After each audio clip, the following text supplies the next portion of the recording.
Hello प्यारे बच्चों, आज हम क्लास 7 हिंदी पाठ 8 डॉक्टर अब्दुल कलाम के जीवन के प्रेरक प्रसंग को पढ़ेंगे और समझेंगे।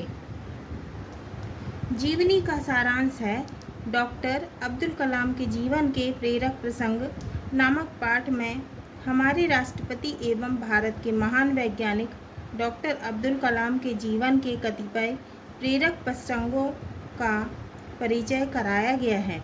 इसके माध्यम से हमारी भावी एवं युवा पीढ़ी में दृढ़ इच्छा शक्ति और आत्मविश्वास की भावना जागृत की गई है। डॉक्टर अब्दुल कलाम अत्यधिक प्रभावशाली थे, किंतु उनके प्रारंभिक जीवन में अत्यधिक परेशानियां थीं। किंतु उन्होंने पैसों के लिए विदेश न जाकर देश की सेवा को प्राथमिकता दी और आज तक वे भारत को संवारने और उन्नत बनाने में संलग्न रहे। भारत के दक्षिण में रामेश्वरम जिले का नाम आज विख्यात है। विख्यात माने प्रसिद्ध है। तो भारत के दक्षिण में रामेश्वरम जिले का नाम आज प्रसिद्ध है। इसी पुण्य भूमि पर भारत के 11वें राष्ट्रपति महामहिम डॉक्टर APJ अब्दुल कलाम का जन्म हुआ था। किसका जन्म हुआ था रामेश्वर जिले में? Doctor APJ Abdul Kalam. उनका पूरा नाम अबुल फ़कीर जैनुलाब्दीन अब्दुल कलाम है। तो ये कौन थे? हमारे देश के राष्ट्रपति। कौन से? 11वें राष्ट्रपति। 15 अक्टूबर 1931 ईस्वी को जन्मे अब्दुल कलाम का स्वभाव बचपन से ही अन्वेषक तथा शांतचित्त प्रवृत्ति का रहा है। अन्वेषक यानी खोजी प्रवृत्ति का। उनका पूरा बचपन संघर्षों की कहानी है। दृढ़ इच्छा शक्ति और आत्मविश्वास उनकी सफलता के सोपान हैं। सोपान का अर्थ होता है सीढ़ी। डॉक्टर अब्दुल कलाम का निधन 27 जुलाई 2015 में हुआ। उनके जीवन के कुछ प्रेरक प्रसंग अत्यंत प्रेरणादायक हैं। बाल्यकाल और संघर्ष। तो अब हम क्या पढ़ रहे हैं? बाल्यकाल और संघर्ष। किसका? अब्दुल कलाम जी का। अब्दुल कलाम बचपन से ही कुशाग्र बुद्धि के थे। कुशाग्र बुद्धि माने तेज बुद्धि। तो अब्दुल कलाम बचपन से ही कुशाग्र बुद्धि तेज बुद्धि के थे। उनकी सामाजिक समरसता की चेतना रामेश्वरम के सामाजिक परिवेश में पल्लवित हुई। परिवेश का अर्थ होता है वातावरण। तो उनकी सामाजिक समरसता की चेतना रामेश्वरम के सामाजिक परिवेश में पल्लवित हुई। वे अपने परिवेश से भी कुछ ना कुछ ज्ञान की बातें ढूंढ निकालते थे। उन्होंने विद्यार्थी जीवन में अपने गुरु की डांट फटकार को बुरा नहीं माना, बल्कि उसे मार्गदर्शक समझकर कठिन परिश्रम किया। तो जो उनके गुरु उनको डांटते फटकारते थे तो वे उसका बुरा नहीं मानते थे और मार्गदर्शक समझकर कठिन परिश्रम करते थे और सबसे अधिक अंक अर्जित कर कीर्तिमान स्थापित किया। और उन्हें सबसे अधिक अंक नंबर लाके सबसे अधिक नंबर प्राप्त करके, अर्जित यानी प्राप्त करना, तो सबसे अधिक नंबर प्राप्त करके उन्होंने कीर्तिमान स्थापित किया। रामनाथपुरम में स्वाट्स हाई स्कूल की दीवार पर एक पट्टिका थी जिस पर अंकित था। तो स्वाट्स हाई स्कूल की दीवार पर एक पट्टी थी जिस पर अंकित था माने लिखा हुआ था। क्या लिखा था? अपना समय व्यर्थ ना जाने दो। जो समय व्यतीत हो गया उसे स्वर्ण देकर भी वापस नहीं खरीद सकती। स्वर्ण का अर्थ होता है सोना। तो अपना समय व्यर्थ माने बेकार ना जाने दो। जो समय व्यतीत हो गया उसे सोना देकर भी वापस नहीं खरीद सकते। इस वाक्य के अर्थ को उन्होंने पूरी तरह अपने जीवन में उतारा और आगे चलकर विश्वविख्यात वैज्ञानिक बने। उनकी पढ़ाई में कई बार आर्थिक संकट आए। मतलब धन संबंधी संकट आए, लेकिन उनकी लगन और योग्यता को देखकर परिजनों ने कठिन परिश्रम कर पढ़ाई को जारी रखा। 1950 ईस्वी में बीएससी की परीक्षा प्रथम श्रेणी में उत्तीर्ण करने के बाद आगे की पढ़ाई में फिर रुकावट आई। तब उन्होंने स्वयं कुछ करने की ठानी। वे ट्यूशन पढ़ाने लगे। क्या करने लगे? वे ट्यूशन पढ़ाने लगे। मद्रास, चेन्नई में छपने वाले एक समाचार पत्र हिंदू के लिए लेख भी लिखे। किसके लिए लेख लिखे? एक समाचार पत्र हिंदू के लिए। इससे उन्हें कुछ पारिश्रमिक भी प्राप्त हो गया, जिससे उन्होंने अपनी पढ़ाई को निरंतर रखा। वे कभी असफलताओं से नहीं हारे। सतत प्रयास और दृढ़ इच्छा शक्ति से उन्हें अंत में सफलता ही मिली।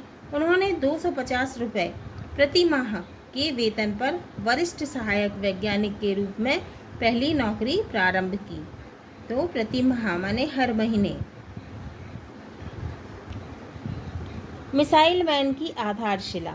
अब्दुल कलाम अपनी माँ से रामायण की कहानियाँ और हजरत मोहम्मद साहब के जीवन से संबंधित कथाएं सुनते थे। तो उनकी माँ रामायण की कहानियाँ सुनाती थी और क्या सुनाती थी? हजरत मोहम्मद साहब के जीवन से संबंधित कथाएं। विद्यार्थी जीवन में वे रामलीला देखने भी जाया करते थे। उनकी अन्वेषक दृष्टि हर स्थान पर कुछ न कुछ खोजती रहती। एक बार की बात है, रामलीला चल रही थी। दृश्य था राम रावण युद्ध, जिसमें राम अग्निबाण से रावण की नाभि में स्थित अमृत को सुखाकर उसका अंत कर देते हैं। अग्निबाण की इसी अवधारणा से ही अग्नि मिसाइल का सूत्रपात हुआ। अब्दुल कलाम समाचार पत्र तो पढ़ते ही थे। पुराने समाचार पत्र भी कभी सामने आ जाते तो इनमें प्रकाशित लेख भी बड़े ध्यान से पढ़ते थे। इसी प्रकार एक बार एक लेख अंग्रेजी समाचार पत्र हिंदू में छपा था। लेख का नाम था सॉफ्ट फायर। इसका हिंदी अर्थ हुआ मंत्रबाण। यह एक प्राचीन भारतीय अस्त्र का नाम था। अस्त्र क्या होता है? जिसे वो हथियार जिसे हाथ से चलाया जाता है, जिसका प्रयोग अस्त्र वो होता है हाथ से फेंक कर चलाए जाने वाला हथियार। क्या होता है? अस्त्र, जिसका प्रयोग द्वितीय विश्व युद्ध में हुआ था। इस मंत्रबाण ने उन्हें आगे चलकर अग्नि मिसाइल बनाने के लिए प्रेरित किया। डॉक्टर अब्दुल कलाम और मिसाइल एक दूसरे के पूरक हो गए, इसलिए उन्हें मिसाइल मैन के नाम से भी जाना जाता है। डॉक्टर अब्दुल कलाम विश्व के 10 मिसाइल वैज्ञानिकों में से एक हैं। कितने? विश्व के, पूरे विश्व के 10। सामाजिक समरसता से सरोबार परिवार। सरोबार का अर्थ होता है डूबा हुआ। डॉक्टर अब्दुल कलाम का पूरा परिवार सामाजिक समरसता से सरोबार रहा है। उनका परिवार हिंदू मान्यताओं के प्रति श्रद्धालु रहा। रामेश्वरम के प्रसिद्ध शिव मंदिर के प्रति गहरी आस्था। आस्था का अर्थ होता है विश्वास करना। विश्वास करना होता है इसका अर्थ, और भरोसा करना। श्रद्धा उनकी सांप्रदायिक सद्भावना का उदाहरण है। एक बार की घटना है, मंदिर के पास गहरे जलाशय में एक शिव मूर्ति गिर गई। तब प्रश्न उठा, गहरे जलाशय से मूर्ति कैसे निकलेगी? इतनी गहराई से मूर्ति को बाहर कौन निकालेगा? ऊहापोह की स्थिति में किसी का साहस जलाशय में घुसने का नहीं हुआ। ऊहापोह का अर्थ होता है असमंजस या दुविधा की स्थिति। तभी एक व्यक्ति ने झटपट जलाशय में डुबकी लगाई और थोड़ी ही देर में जल के ऊपर आ गया। उसकी दोनों हाथों में शिव मूर्ति थी। क्या थी? हाथों में शिव मूर्ति थी। वह व्यक्ति अब्दुल कलाम परिवार के एक सदस्य थे। तो उनकी जो है हिंदू मान्यताओं में के प्रति क्या था, कैसी मान्यता थी? श्रद्धालु थे वे लोग। रामेश्वरम में प्रतिवर्ष आयोजित श्री सीताराम विवाह समारोह में इनके परिवार की भूमिका महत्वपूर्ण होती है। विवाह स्थल तक श्री राम की मूर्तियां ले जाने के लिए विशेष प्रकार की नौकाओं की व्यवस्था की जाती है। यह शुभ कार्य अब्दुल कलाम का परिवार ही करता है। विवाह स्थल राम तीर्थ इनके घर के समीप ही है। स्वदेश का मान, स्वदेश माने अपना देश। पढ़ाई समाप्त होने के बाद अब्दुल कलाम ने वैमानिकी यांत्रिकी की शिक्षा प्राप्त की थी। इस शिक्षा के अंतर्गत रॉकेट, उपग्रह, मिसाइल इत्यादि आते हैं। उन दिनों भारत में इस पढ़ाई का विशेष महत्व नहीं था। ऐसे विद्यार्थियों की मांग उस समय यूरोप और संयुक्त राज्य अमेरिका में हो रही थी। इन देशों में अच्छा वेतन और भरपूर मान सम्मान मिलता था। तब अब्दुल कलाम के लिए दो रास्ते थे। पहला रास्ता था आदर्श पर चलकर स्वदेश सेवा की जाए। दूसरा रास्ता था धन कमाने के लिए विदेश जाए। सही रास्ते के चयन की समस्या को हल करने के विषय में स्वयं कलाम ने अपनी आत्मकथा माई जर्नी में लिखा है। काफ़ी कसमसाहट से भरे थे जीवन के वे दिन। एक और विदेशों में शानदार भविष्य था, दूसरी ओर था देश सेवा का आदर्श। इन दोनों में से एक का मेरे लिए चुनाव करना कठिन था। अंततः मैंने तय किया, पैसों के लिए विदेश नहीं जाऊंगा। भविष्य संवारने के मोह में देश सेवा का अवसर हाथ से जाने नहीं दूंगा। सहृदयी अब्दुल कलाम। बहुत कम लोग जानते हैं कि वैज्ञानिक अब्दुल कलाम कितने सरल हैं। वे कविताएं रचते हैं और यथाअवसर अपने सहभागियों को सुनाते भी हैं। सहभागी का अर्थ होता है शामिल होने वाला या सहयोगी भी हो सकता है। अग्नि के सफल प्रक्षेपण के बाद एपीजे अब्दुल कलाम के स्वर मुखरित होकर कविता बन गए। मुखरित का अर्थ होता है शब्दायमान या फिर ध्वनित।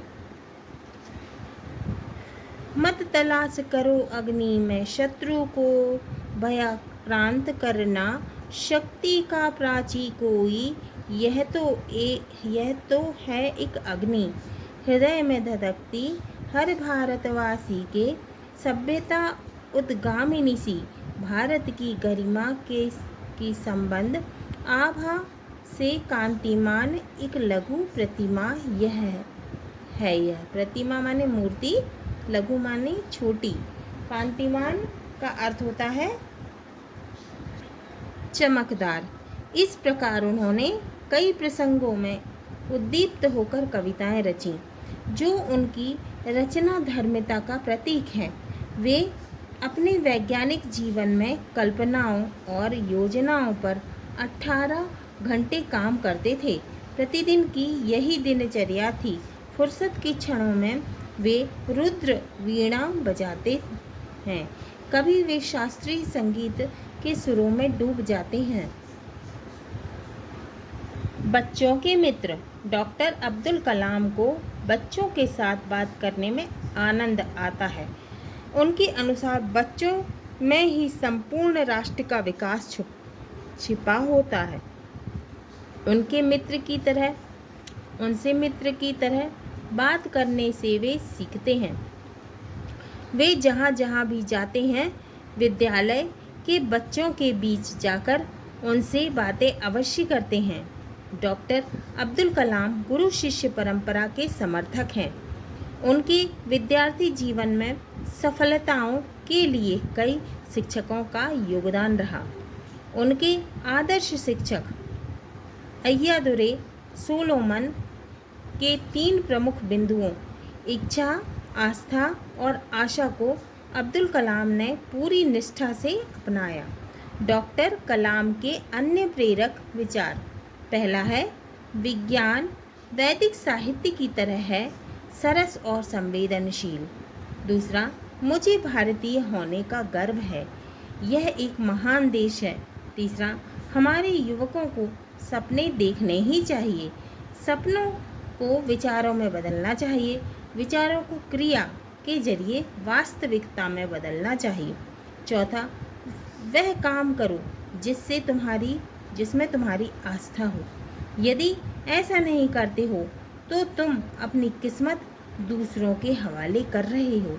पांचवा, जो लोग अपने व्यवसाय में शीर्ष तक पहुंचना चाहते हैं, उनके भीतर पूर्ण वचनबद्धता का मूल गुण होना अत्यंत आवश्यक है।